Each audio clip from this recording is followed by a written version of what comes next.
Évangile de Jésus-Christ selon saint Jean, chapitre 4. Quand Jésus apprit que les pharisiens avaient entendu dire qu'il faisait plus de disciples et en baptisait plus que Jean, bien qu'à vrai dire Jésus lui-même ne baptisa pas, mais ses disciples, il quitta la Judée et s'en retourna en Galilée. Or, il lui fallait traverser la Samarie. Il arrive donc à une ville de Samarie appelée Sychar, près de la terre que Jacob avait donnée à son fils Joseph. Là se trouvait le puits de Jacob. Jésus, fatigué par la marche, se tenait donc assis près du puits. C'était environ la 6e heure. Une femme de Samarie vient pour puiser de l'eau. Jésus lui dit : « Donne-moi à boire. » Ses disciples, en effet, s'en étaient allés à la ville pour acheter de quoi manger. La femme samaritaine lui dit : « Comment, toi qui es juif, tu me demandes à boire à moi qui suis une femme samaritaine ? » Les Juifs, en effet, n'ont pas de relation avec les Samaritains. Jésus lui dit : « Si tu savais le don de Dieu, et qui est celui qui te dit : Donne-moi à boire, c'est toi qui l'aurais prié, et il t'aurait donné de l'eau vive. » Elle lui dit : « Seigneur, tu n'as rien pour puiser, et le puits est profond. D'où l'as-tu donc l'eau vive ?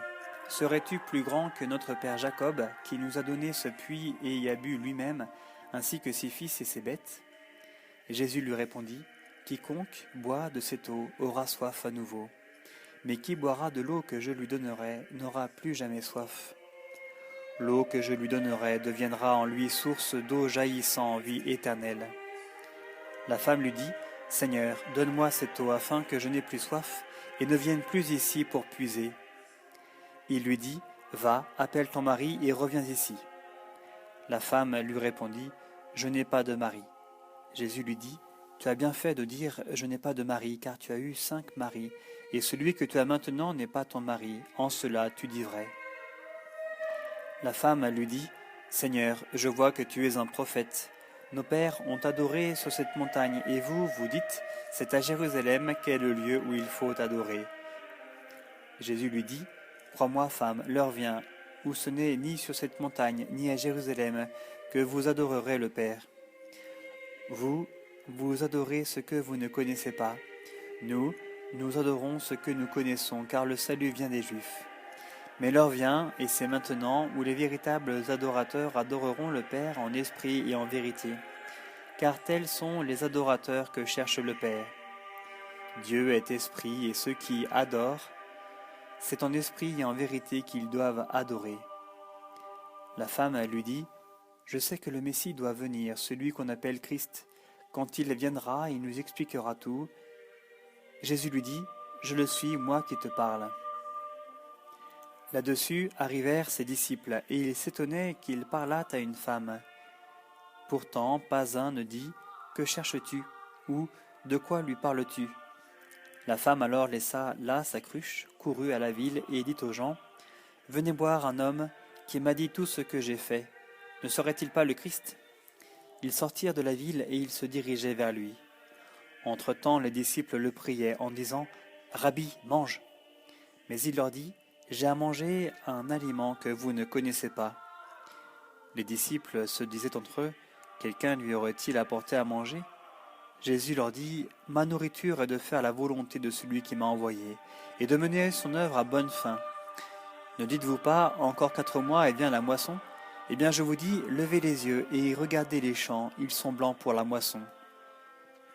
Déjà le moissonneur reçoit son salaire et récolte du fruit pour la vie éternelle, en sorte que le semeur se réjouit avec le moissonneur, car ici se vérifie le dicton : autre est le semeur et autre le moissonneur.